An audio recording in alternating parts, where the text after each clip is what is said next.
সকলে বলেন এবং আমিও বলি যে মানুষ যেমন সঙ্গে মেলামেশা করেন সেরকমই তার স্বভাব হয়ে যায়। এ হলো সত্য, কিন্তু এটা হলো অর্ধসত্য। হ্যাঁ, বৃষ্টির ফোঁটা যখন সাপের মুখে যায় তখন তা বিষে পরিণত হয়, তাই যখন ঝিনুকের মধ্যে যায় তখন তা মুক্ততে পরিণত হয়। কিন্তু কোনো ব্যক্তির স্বভাব এ হলো অত্যন্ত গুরুত্বপূর্ণ। কোনো এক ফুলের কথা ভাবুন, সেই ফুলের সাথে জড়িত সেই কাঁটাগুলোর কথা ভাবুন। সহস্র বছর ধরে সেই কাঁটা ফুলের সাথেই লেগে রয়েছে, কিন্তু আজও সেই বিধিই যায়, সেই যন্ত্রণাই দেয়, সুবাস ছড়ায় না। কেন? কারণ বিধে যাওয়া কাঁটার স্বভাব হয়। এটা বোঝেনি। সর্বপ্রথম নিজের মনের ভাবকে বদলাতে শিখুন, তারপরই আপনার সঙ্গের প্রভাব পাল্টাতে পারে। আর যদি আপনি এরকম করেন তাহলে আপনার জগৎ প্রশান্তিতে ভরে যাবে। তাহলে আসুন আমার সাথে ভালোবেসে বলুন, রাধা রাধা। প্রতিজ্ঞা ছোট একটা শব্দ, কিন্তু এর মধ্যে শক্তি অনেক থাকে। যে ব্যক্তি প্রতিজ্ঞা পালন করেন তাতে অটল থাকেন, সংসার তাকে সম্মান করে। আর যে ব্যক্তি এটা করতে পারেন না তিনি বদনামের ভাগীদার হয়ে যান। এবার এটা আমরা সবাই জানি, কিন্তু দেখুন, এই প্রতিজ্ঞার পালন কি যে কোনো পরিস্থিতিতে সে যাই হোক না কেন করা উচিত? অর্থাৎ সংসার এদিক থেকে ওদিক হয়ে যাক, কিন্তু আমি আমার প্রতিজ্ঞায় অটল থাকব, এটা কি উচিত? এবার এটা আমরা বুঝবো একটা উদাহরণের দ্বারা। ধরুন আপনি আজ একটা প্রতিজ্ঞা নিলেন, বনের একটা সিংহকে আপনি রক্ষা করবেন। এ তো খুব ভালো কথা যে আপনি কারোর প্রাণ রক্ষা করবেন। আপনি শিকারীর হাত থেকে ওকে রক্ষা করবেন, ওকে বিপদের হাত থেকে রক্ষা করবেন। এতে প্রকৃতির ভারসাম্য বজায় থাকবে। কিন্তু যদি এই সিংহ নির্দোষদের ওপর আক্রমণ করে তখনও কি এর প্রাণ রক্ষা করা উচিত হবে? তখনও কি নিজের প্রতিজ্ঞায় অটল থাকা উচিত হবে? না, কারণ তখন এটা পাপে পরিণত হবে। কোনো রকম প্রতিজ্ঞা, কোনো রকম প্রতিশ্রুতি যদি এই প্রকৃতির ধ্বংসতে সহায়ক হয়, যদি ভারসাম্য নষ্ট হয়, তাকে ওখানেই ভেঙে দেওয়া উচিত। আর এটা আপনাকে শিখতেই হবে, সময়ের সাথে আপনাকে বদলাতে হবেই। কারণ যিনি সময়ের সাথে বদলান না সেই প্রকৃতি তার ব্যক্তিত্ব বদলে দেন। মনে রাখবেন, সেটাই হলো প্রতিজ্ঞা, সেটাই হলো প্রতিশ্রুতি যা এই সংসারের মঙ্গল করে। নয়তো সেটা হলো পাপ, যে পাপের শাস্তি প্রকৃতি আপনাকে অবশ্যই দেবে। তাহলে আসুন আমার সাথে বলুন, বন্দে ধর্মা, বন্দে কর্মা, রাধা রাধা। যথা রাজা তথা প্রজা, যথা বীজ তথা বৃক্ষ, যথা ভূমি তথা অঙ্কুর। কি সুন্দর শব্দ এগুলি! আর যতটাই সুন্দর ততটাই গভীর হলো তার অর্থ। যেমন রাজা হবেন প্রজা তেমনই হবেন, যেমন ভূমি হবে অঙ্কুরও তেমনই হবে। কখনো গভীরে গিয়ে এই কথার অর্থ বোঝার চেষ্টা করেছেন আপনি? রাজা এই শব্দের মূল হলো রজ। রজ কথার অর্থ হলো মাটি। অর্থাৎ রাজা হলেন তিনি যিনি মাটির সাথে যুক্ত। রাজা হলেন তিনি যিনি প্রজাদের সম্মান করবেন, তাদের যত্ন নেবেন, তাদের চোখে জল দেখলেই চিন্তিত হয়ে উঠবেন, তাদের অশ্রু মোছার জন্য সমস্ত সম্ভাব্য চেষ্টা করবেন, তাদের সুখী রাখার জন্য সমস্ত চেষ্টা করবেন। রাজা এরকম হয়। এবার এই সমস্ত গুণ যদি একজন রাজার মধ্যে না থাকে তাহলে প্রজার মধ্যে অসন্তোষ দেখা যায়। আর এই অসন্তোষ বিদ্রোহের রূপ নেয়। আর এই বিদ্রোহ যে কোনো রূপেই হলো বিনাশকারী। তাহলে রাজার উচিত প্রজাদের রক্ষা করা এবং প্রজাদেরও উচিত রাজার প্রতি বিশ্বাস রাখা। তার অনুকরণ করা। এই দুজন যখন এক হবেন তখনই শাসন স্থির হবে, তখনই এই দেশ নিয়ন্ত্রণে থাকবে। যদি দুজনের মধ্যে কোনো একজন নিয়ন্ত্রণ হারান তখন মহা বিনাশ অবশ্যই হবে। তাহলে রাজা নিজের কর্ম করবেন আর প্রজা নিজের ধর্ম পালন করবেন, আর আমার সাথে ভালোবেসে বলবেন রাধা রাধা। এই বৃক্ষ দেখতে পাচ্ছেন, বটবৃক্ষ। এই সংসারের সব থেকে বড় বৃক্ষের মধ্যে অন্যতম। কি না করে এই বৃক্ষ, অনেক বছর ধরে বেঁচে থাকে এই বৃক্ষ। এই বৃক্ষ সর্বদাই বাড়তে থাকে। কত পশু পাখিদের এই বৃক্ষ আশ্রয় প্রদান করে। পথ চলতি পথচারীদের এই বৃক্ষ ছায়া প্রদান করে, আশ্রয় প্রদান করে, বিশ্রাম করার জায়গা দেয়, শীতল ছায়া দেয়। বটবৃক্ষ সংসারের সব থেকে বড় বৃক্ষদের মধ্যে একটা বৃক্ষ।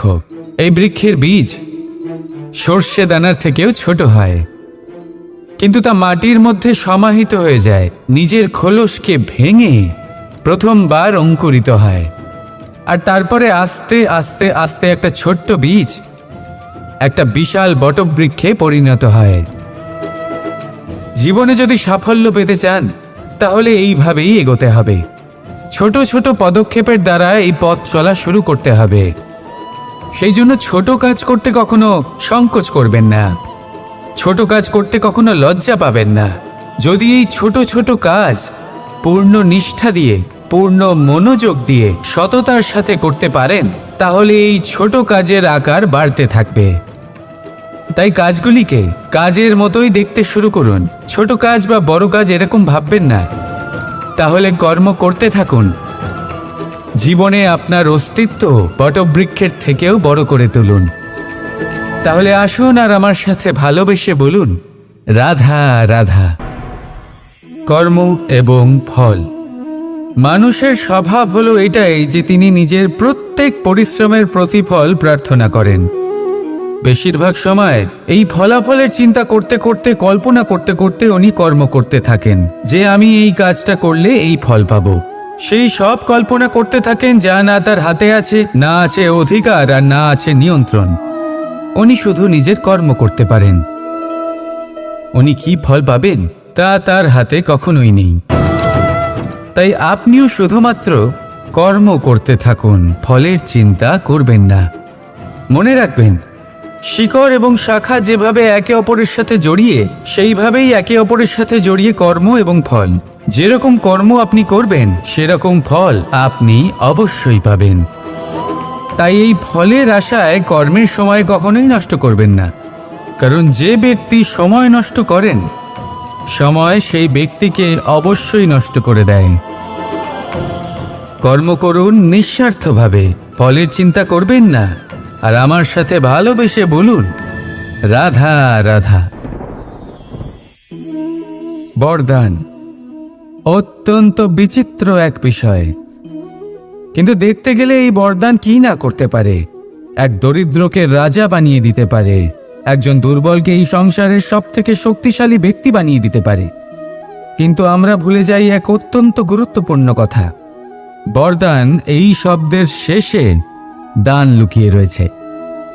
এই দান কথাটা অত্যন্ত গুরুত্বপূর্ণ। আমাদের মনে রাখা উচিত এই বরদান আমরা দানে পেয়েছি, আর তাই তার সম্মান করা উচিত, কখনোই অহংকার করা নয়। আর যে ব্যক্তি বরদান পেয়ে অহংকার করেন তার যা ক্ষতি হয় তা হলো এই বরদান তার থেকে কেড়ে নেওয়া হয়। বর অর্থাৎ শ্রেষ্ঠ, অর্থাৎ বরদানের অর্থ হলো একটা শ্রেষ্ঠ দান, এবং তার ব্যবহার যদি আপনি কারোর ক্ষতি করার জন্য করেন তাহলে ক্ষতি শুধুই আপনার হবে। তাহলে এই বরদানের সম্মান করুন, উচিত পথে চলুন, আর উচিত উদ্দেশ্য নিয়ে এর ব্যবহার করুন। সব কিছু ভালোই হবে। তাহলে আসুন আর আমার সাথে ভালোবেসে বলুন রাধা রাধা। মৌনতা। দেখতে গেলে সংসারের সব থেকে শক্তিশালী অস্ত্র হলো এই মৌনতা। আর দেখতে গেলে আমাদের এই অস্ত্রই কখনো কখনো আমাদেরই ওপর আক্রমণ করে বসে। কিভাবে? অনেক সময় আমরা আপনদের দেখে তাদের অনুচিত কার্যকলাপ দেখে, অনুচিত কথা শুনে চুপ করে থাকি, ভেবে নিয়ে আমরা যেন কোনোভাবে তাদের আঘাত না করে ফেলি, দুঃখ না দিই, ক্রুদ্ধ না করে ফেলি, ভেবে নিয়ে এই সমস্যা এড়িয়ে যাবে। কিন্তু এইখানেই আরম্ভ হয় সব থেকে বড় সমস্যার। আমরা কিছুই বলি না এটা ভেবে উনি আমার আপনজন, আর সেই ব্যক্তি ভাবেন যে কিছুই বলেন না সেই আমার আপনজন। যদি আপনি সত্যি কাউকে আপনজন মনে করেন, তাহলে তাকে বাধা দিতে শিখুন। তার অনুচিত কাজে, তার অনুচিত কথায় তাকে বাধা দিতে শিখুন। তক্ষুনি ওনাকে বোঝান যে উনি কি ভুল করছেন, ওনাকে বোঝান, ওনাকে সঠিক পথ দেখান, সেই পথে ওনাকে চালিত করুন। এটাই হলো আপন ভাবা। আর তার জন্য মৌন থাকা নয়, দরকার গর্জন করা। অনেক সময় অনুচিত কর্মের পথে চলতে গিয়ে কিছু মানুষ এমন ঘুমিয়ে পড়েন যে ওনাদের জাগানোর জন্য মধুর সঙ্গীত নয়, রৌদ্র হুঙ্কারের প্রয়োজন হয়ে থাকে। তাই আপনজনদের জাগান, শ্রেষ্ঠ কর্মের পথে ওনাদের চালিত করুন, আর আমার সাথে ভালোবেসে বলুন, রাধা রাধা। মায়ের আরো দুটো মহান গুণ, সাহস আর সম্বল। সাহস এটা যে সে তার সন্তানের জন্য সব কিছু করতে পারে, আর সম্বল যে সে তার সন্তানকে কখনো ভেঙে পড়তে দেবে না। একবার ভেবে দেখুন, যখনই আপনি আহত হন, চিৎকারের আগে মায়ের নাম কেন আসে? ভেবে দেখুন, যখন আপনার শক্তির প্রয়োজন পড়ে, সাহসের প্রয়োজন পড়ে, সামনের পথ আপনি দেখতে পাচ্ছেন যা অত্যন্ত কঠিন মনে হচ্ছে, তখন মুখ থেকে মায়ের নামই কেন বেরোয়?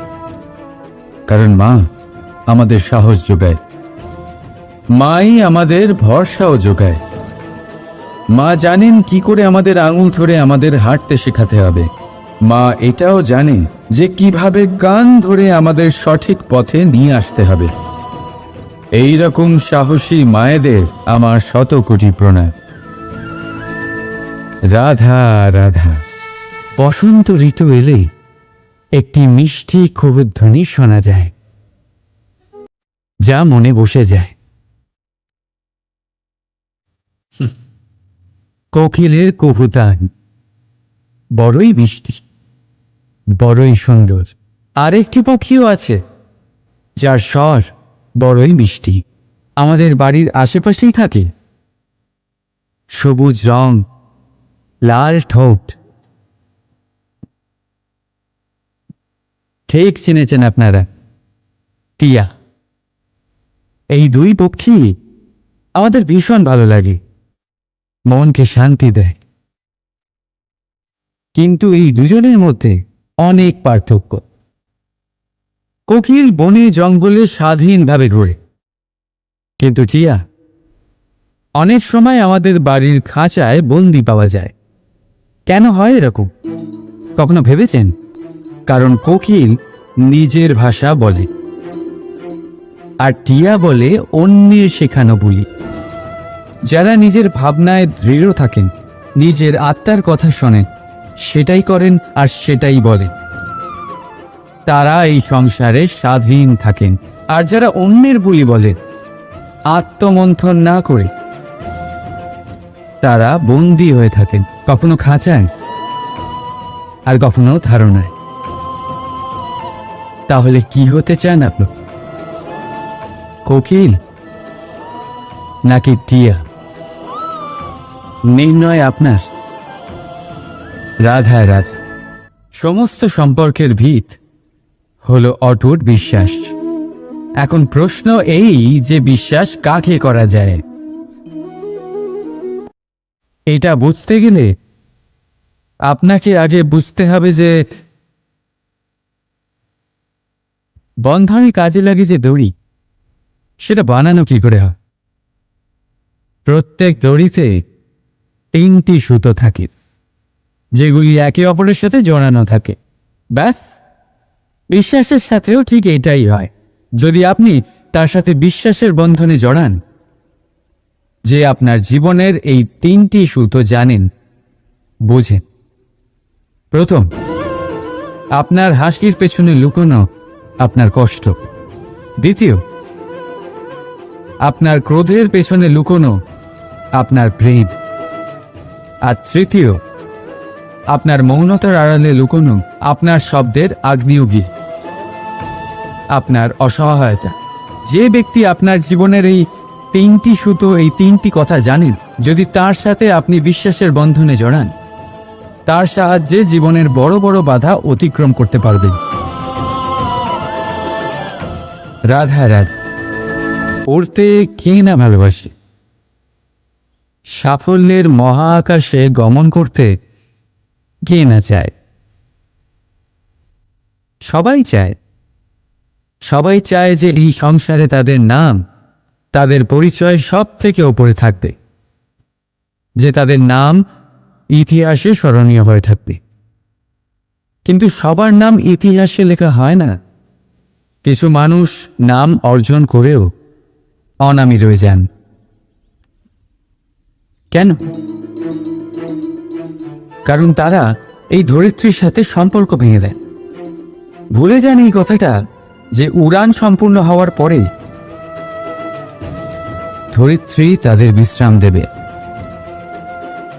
যে তাদের কীর্তিতে যারা বাহুবা দেন, যারা প্রশংসা করেন, তারা পৃথিবীতেই থাকেন। আর এই পৃথিবীতে থাকা মানুষই ইতিহাস রচনা করে। তাই সাফল্যের আকাশে অবশ্যই উড়ুন, কিন্তু তাদের থেকে একেবারেই বিচ্ছিন্ন হবেন না যারা আপনার এই সাফল্যের মূল ভিত্তি। তবেই ইতিহাসে আপনার নাম হবে, আর তখনই আপনি ভবিষ্যতে প্রসন্ন থাকবেন। রাধা রাধা। যখন মা ক্ষীর তৈরি করেন, তখন সেটা খেতে আমাদের খুব ভালো লাগে, তাই তো? কিন্তু মা কিভাবে ক্ষীর তৈরি করেন? প্রথমে উনি ভাত আর দুধের আয়োজন করেন, তারপর মিষ্টির আয়োজন করেন, তারপর উনি আগুনের আঁচে ওটাকে রাঁধেন। সহজ, তাই না?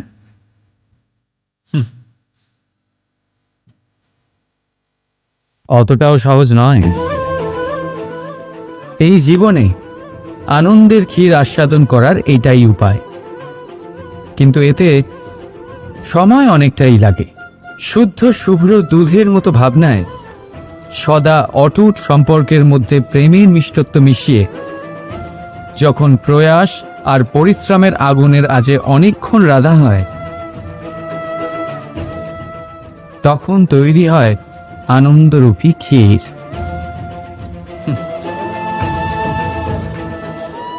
তাই মনে রাখবে, ভাবনার বিশুদ্ধতা, প্রেমের মিষ্টত্ব আর আত্মার প্রয়াস, এই তিনটি মেশালে তবেই জীবনে আনন্দ লাভ করবেন। রাধা রাধা। ভগবান। প্রত্যেক কঠিন পরিস্থিতিতে এই নামই আছে যা আমাদের উপায় দিয়ে থাকে। ব্যক্তি যান, ভগবানের পুজো করেন, আরাধনা করেন, ব্রত পালন করেন, মন্দিরে যান, পুজো পাঠ করেন, ভগবানকে জাগিয়ে তোলেন, আর তারপর শুরু হয় সমস্ত প্রশ্ন। হে ভগবান, আমার সাথে এরকম কেন হচ্ছে? কেন আমারই জীবনে এত দুঃখ আছে? আমি কিভাবে এর সম্মুখীন হব? আমাকে কেন এত কষ্ট ভোগ করতে হচ্ছে? হে ভগবান, আমি কি করব? আমাকে সাহায্য করুন, কোনো রাস্তা দেখান।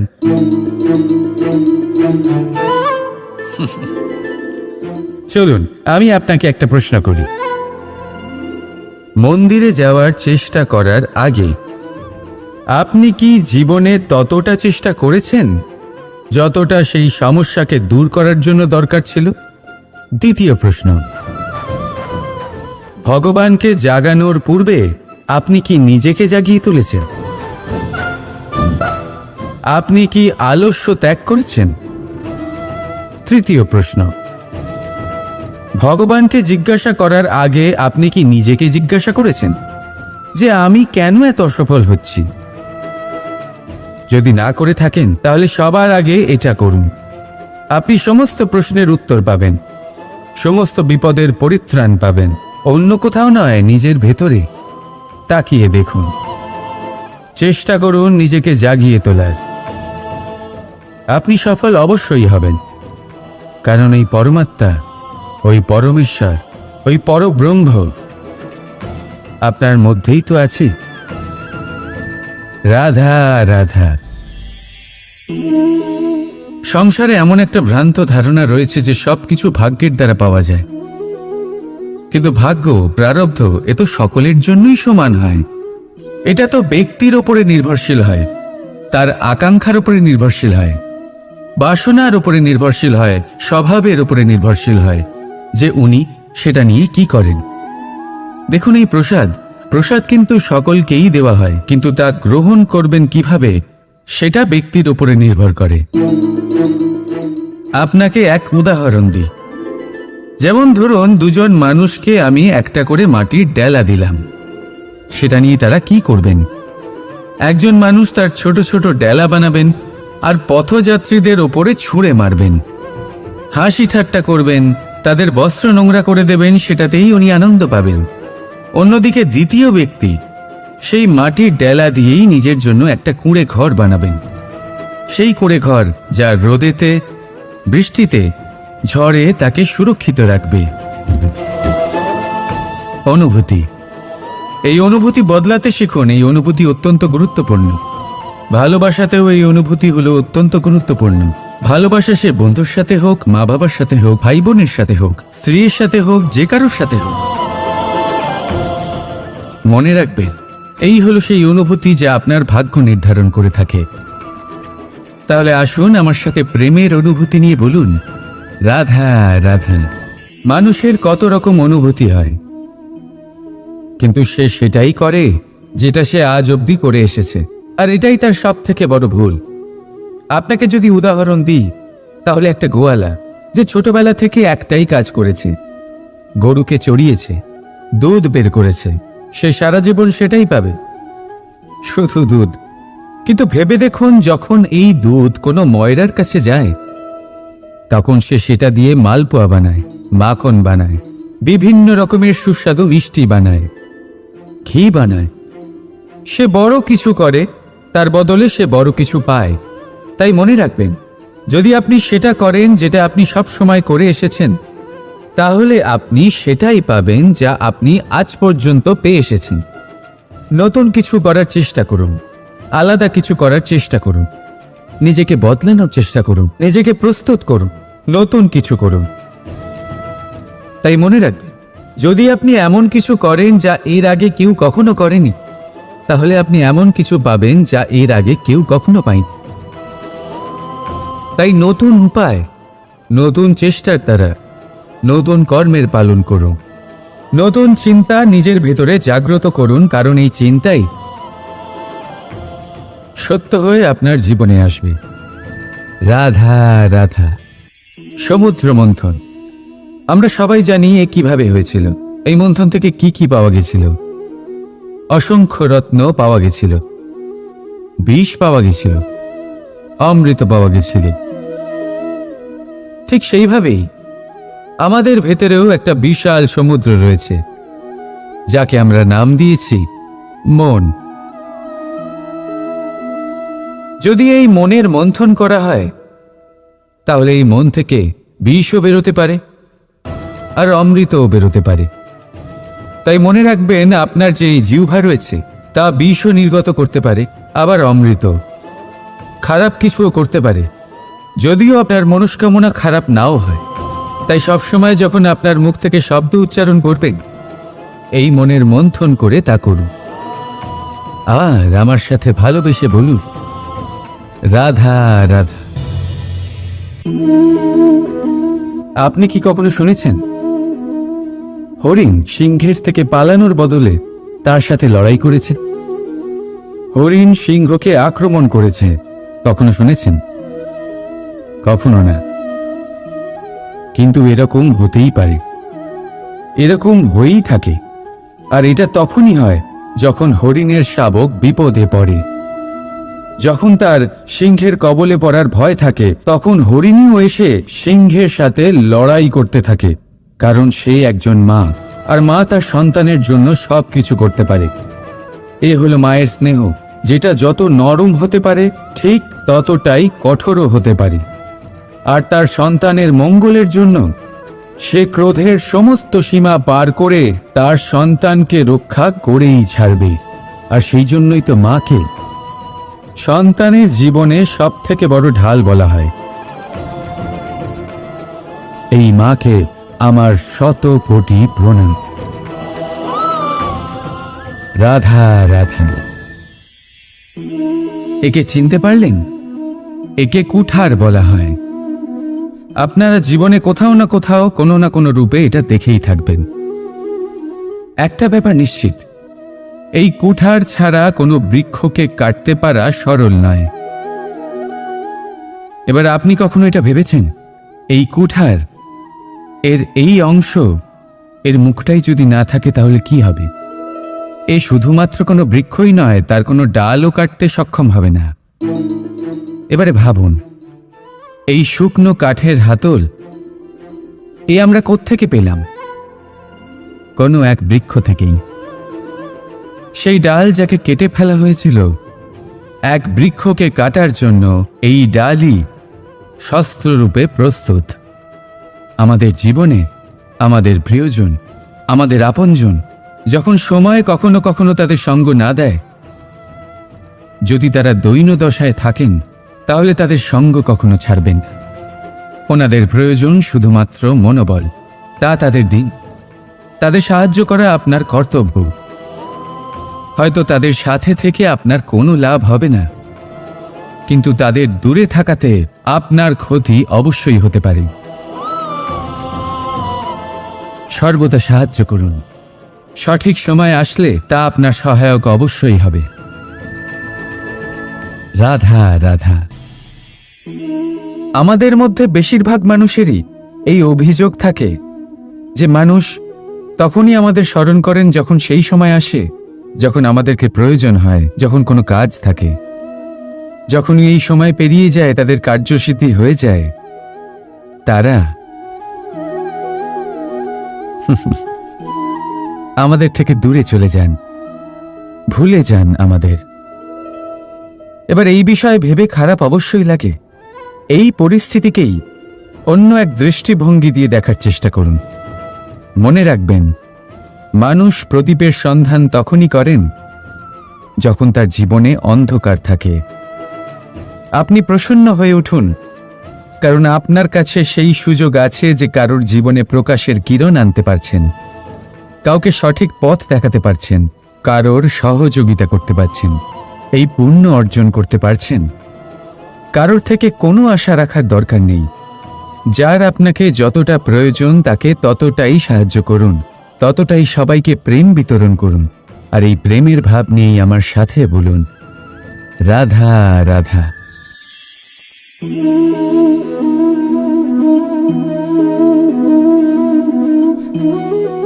এই শুকনো পাতা দেখতে পাচ্ছেন? এটা কখনো গাছের ডালে ছিল, সবুজ তরতাজা, বৃক্ষকে পুষ্টি দান করত। কিন্তু যেই এটা শুকিয়ে গেল, যেই ও পুষ্টি সরবরাহ করা বন্ধ করে দিল, ওকে ফেলে দেওয়া হলো। এবার আপনি বলবেন, এটাই তো হলো সত্যি, এটাই তো হলো সংসারের তিক্ত সত্যি। এই সংসার ততক্ষণ পর্যন্তই আপনাকে নিজের সাথে রাখবে যতক্ষণ আপনি নিজেকে উপযুক্ত বানিয়ে রাখতে পারবেন। আমি এটা বলবো না যে এটা হলো মিথ্যে, কিন্তু এটা অবশ্যই বলবো যে এটা সম্পূর্ণ সত্যি নয়। সম্পূর্ণ সত্যি হলো এটাই যে যদি আপনি চান তাহলে চিরকালের জন্য সংসারকে পুষ্টি দান করতে পারেন, আর চিরকালের জন্য সংসার আপনাকে নিজের সঙ্গে রাখতে পারে। কিভাবে? এই শুকনো পাতার উদাহরণই আপনাকে দিচ্ছি। এই শুকনো পাতা প্রথমে টুকরো হবে, তারপরে বৃষ্টির জলের সাথে গলে যাবে, তারপর সার হবে, তারপর সেই বৃক্ষের গোড়াতেই সমাহিত হবে, একটা নতুন অঙ্কুরকে একটা নতুন জীবন দেবে। তাহলে আপনি ভাবুন, আপনি নিজের জীবনের সাথে কি করতে চান? যদি কখনো আপনি পড়ে যান, অসফল হয়ে থাকেন, তাহলে আপনি কি এই উৎসাহ হারিয়ে ফেলবেন, নাকি আবার উঠে দাঁড়াবেন আর আবার এক নতুন সংসারের রচনা করবেন? সিদ্ধান্ত আপনার। রাধা রাধা। সকলে বলেন এবং আমিও বলি যে মানুষ যেমন সঙ্গে মেলামেশা করেন সেরকমই তার স্বভাব হয়ে যায়। এ হলো সত্য, কিন্তু এটা হলো অর্ধ সত্য। হ্যাঁ, বৃষ্টির ফোঁটা যখন সাপের মুখে যায় তখন তা বিষে পরিণত হয়, তাই যখন ঝিনুকের মধ্যে যায় তখন তা মুক্ততে পরিণত হয়। কিন্তু কোনো ব্যক্তির স্বভাব এ হলো অত্যন্ত গুরুত্বপূর্ণ। কোনো এক ফুলের কথা ভাবুন, সেই ফুলের সাথে জড়িত সেই কাঁটাগুলোর কথা ভাবুন। সহস্র বছর ধরে সেই কাঁটা ফুলের সাথেই লেগে রয়েছে, কিন্তু আজও সেই বিধিই যায়, সেই যন্ত্রণাই দেয়, সুবাস ছড়ায় না। কেন? কারণ বিধে যাওয়া কাঁটার স্বভাব হয়। এটা বোঝেনি। সর্বপ্রথম নিজের মনের ভাবকে বদলাতে শিখুন, তারপরই আপনার সঙ্গের প্রভাব পাল্টাতে পারে। আর যদি আপনি এরকম করেন তাহলে আপনার জগৎ প্রশান্তিতে ভরে যাবে। তাহলে আসুন আমার সাথে ভালোবেসে বলুন, রাধা রাধা। প্রতিজ্ঞা ছোট একটা শব্দ, কিন্তু এর মধ্যে শক্তি অনেক থাকে।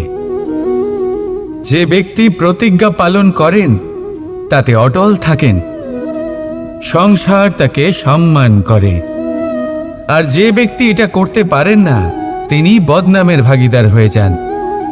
এবার এটা আমরা সবাই জানি, কিন্তু দেখুন এই প্রতিজ্ঞার পালন কি যে কোনো পরিস্থিতিতে সেই যাই হোক না কেন করা উচিত? অর্থাৎ সংসার এদিক থেকে ওদিক হয়ে যাক, কিন্তু আমি আমার প্রতিজ্ঞায় অটল থাকব, এটা কি উচিত? এবার এটা আমরা বুঝবো একটা উদাহরণের দ্বারা। ধরুন আপনি আজ একটা প্রতিজ্ঞা নিলেন, বনের একটা সিংহকে আপনি রক্ষা করবেন। এ তো খুব ভালো কথা যে আপনি কারোর প্রাণ রক্ষা করবেন। আপনি শিকারীর হাত থেকে ওকে রক্ষা করবেন, ওকে বিপদের হাত থেকে রক্ষা করবেন। এতে প্রকৃতির ভারসাম্য বজায় থাকবে। কিন্তু যদি এই সিংহ নির্দোষদের ওপর আক্রমণ করে তখনও কি এর প্রাণ রক্ষা করা উচিত হবে? তখনও কি নিজের প্রতিজ্ঞায় অটল থাকা উচিত হবে? না, কারণ তখন এটা পাপে পরিণত হবে। কোনো রকম প্রতিজ্ঞা, কোনো রকম প্রতিশ্রুতি যদি এই প্রকৃতির ধ্বংসতে সহায়ক হয়, যদি ভারসাম্য নষ্ট হয়, তাকে ওখানেই ভেঙে দেওয়া উচিত। আর এটা আপনাকে শিখতেই হবে, সময়ের সাথে আপনাকে বদলাতে হবেই।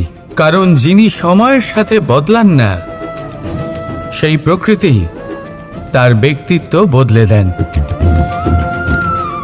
মনে রাখবেন, সেটাই হলো প্রতিজ্ঞা, সেটাই হলো প্রতিশ্রুতি যা এই সংসারের মঙ্গল করে।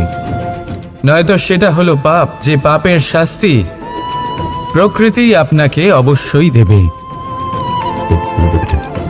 তাহলে আসুন আমার সাথে বলুন, বন্দে ধর্মা, বন্দে কর্মা, রাধা রাধা।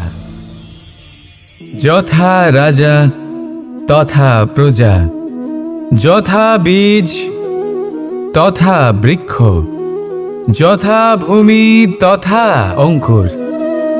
কি সুন্দর শব্দ এগুলি! আর যতটাই সুন্দর ততটাই গভীর হলো তার অর্থ।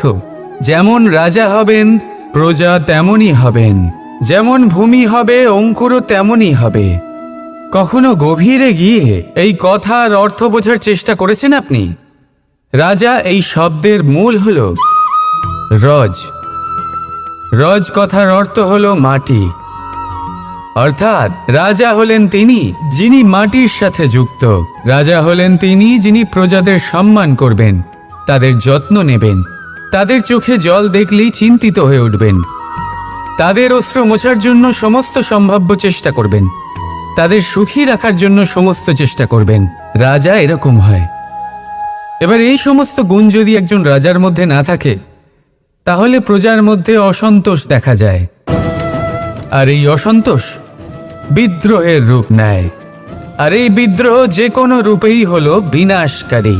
তাহলে রাজার উচিত প্রজাদের রক্ষা করা এবং প্রজাদেরও উচিত রাজার প্রতি বিশ্বাস রাখা, তার অনুকরণ করা। এই দুজন যখন এক হবেন তখনই শাসন স্থির হবে, তখনই এই দেশ নিয়ন্ত্রণে থাকবে।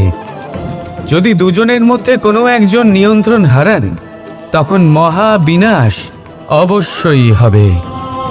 তাহলে রাজা নিজের কর্ম করবেন আর প্রজা নিজের ধর্ম পালন করবেন, আর আমার সাথে ভালোবেসে বলবেন রাধা রাধা। এই বৃক্ষ দেখতে পাচ্ছেন, বটবৃক্ষ। এই সংসারের সব থেকে বড় বৃক্ষের মধ্যে অন্যতম। কি না করে এই বৃক্ষ, অনেক বছর ধরে বেঁচে থাকে এই বৃক্ষ। এই বৃক্ষ সর্বদাই বাড়তে থাকে। কত পশু পাখিদের এই বৃক্ষ আশ্রয় প্রদান করে। পথ চলতি পথচারীদের এই বৃক্ষ ছায়া প্রদান করে, আশ্রয় প্রদান করে, বিশ্রাম করার জায়গা দেয়, শীতল ছায়া দেয়। বটবৃক্ষ সংসারের সব থেকে বড় বৃক্ষদের মধ্যে একটা বৃক্ষ। এই বৃক্ষের বীজ সর্ষে দানার থেকেও ছোট হয়, কিন্তু তা মাটির মধ্যে সমাহিত হয়ে যায়, নিজের খোলসকে ভেঙে প্রথমবার অঙ্কুরিত হয়, আর তারপরে আস্তে আস্তে আস্তে একটা ছোট্ট বীজ একটা বিশাল বটবৃক্ষে পরিণত হয়। জীবনে যদি সাফল্য পেতে চান তাহলে এইভাবেই এগোতে হবে। ছোট ছোট পদক্ষেপের দ্বারা এই পথ চলা শুরু করতে হবে।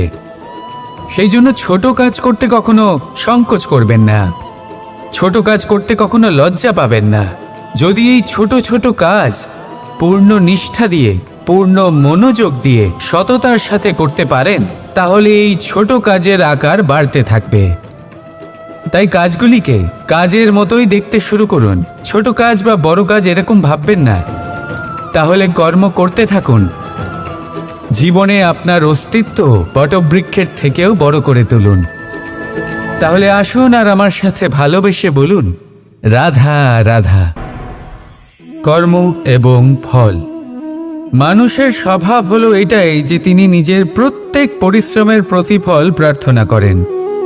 বেশিরভাগ সময় এই ফলাফলের চিন্তা করতে করতে, কল্পনা করতে করতে উনি কর্ম করতে থাকেন যে আমি এই কাজটা করলে এই ফল পাবো। সেই সব কল্পনা করতে থাকেন যা না তার হাতে আছে, না আছে অধিকার, আর না আছে নিয়ন্ত্রণ। উনি শুধু নিজের কর্ম করতে পারেন। উনি কি ফল পাবেন তা তার হাতে কখনোই নেই। তাই আপনিও শুধুমাত্র কর্ম করতে থাকুন, ফলের চিন্তা করবেন না। মনে রাখবেন, শিকড় এবং শাখা যেভাবে একে অপরের সাথে জড়িয়ে, সেইভাবেই একে অপরের সাথে জড়িয়ে কর্ম এবং ফল। যেরকম কর্ম আপনি করবেন সেরকম ফল আপনি অবশ্যই পাবেন। তাই এই ফলের আশায় কর্মের সময় কখনোই নষ্ট করবেন না, কারণ যে ব্যক্তি সময় নষ্ট করেন, সময় সেই ব্যক্তিকে অবশ্যই নষ্ট করে দেয়। কর্ম করুন নিঃস্বার্থভাবে, ফলের চিন্তা করবেন না, আর আমার সাথে ভালোবেসে বলুন রাধা রাধা। বরদান অত্যন্ত বিচিত্র এক বিষয়, কিন্তু দেখতে গেলে এই বরদান কি না করতে পারে। এক দরিদ্রকে রাজা বানিয়ে দিতে পারে, একজন দুর্বলকে এই সংসারের সব থেকে শক্তিশালী ব্যক্তি বানিয়ে দিতে পারে। কিন্তু আমরা ভুলে যাই এক অত্যন্ত গুরুত্বপূর্ণ কথা। বরদান এই শব্দের শেষে দান লুকিয়ে রয়েছে। এই দান কথাটা অত্যন্ত গুরুত্বপূর্ণ। আমাদের মনে রাখা উচিত এই বরদান আমরা দানে পেয়েছি, আর তাই তার সম্মান করা উচিত, কখনোই অহংকার করা নয়। আর যে ব্যক্তি বরদান পেয়ে অহংকার করেন তার যা ক্ষতি হয় তা হলো এই বরদান তার থেকে কেড়ে নেওয়া হয়। বর অর্থাৎ শ্রেষ্ঠ, অর্থাৎ বরদানের অর্থ হলো একটা শ্রেষ্ঠ দান, এবং তার ব্যবহার যদি আপনি কারোর ক্ষতি করার জন্য করেন তাহলে ক্ষতি শুধুই আপনার হবে। তাহলে এই বরদানের সম্মান করুন, উচিত পথে চলুন, আর উচিত উদ্দেশ্য নিয়ে এর ব্যবহার করুন। সব কিছু ভালোই হবে।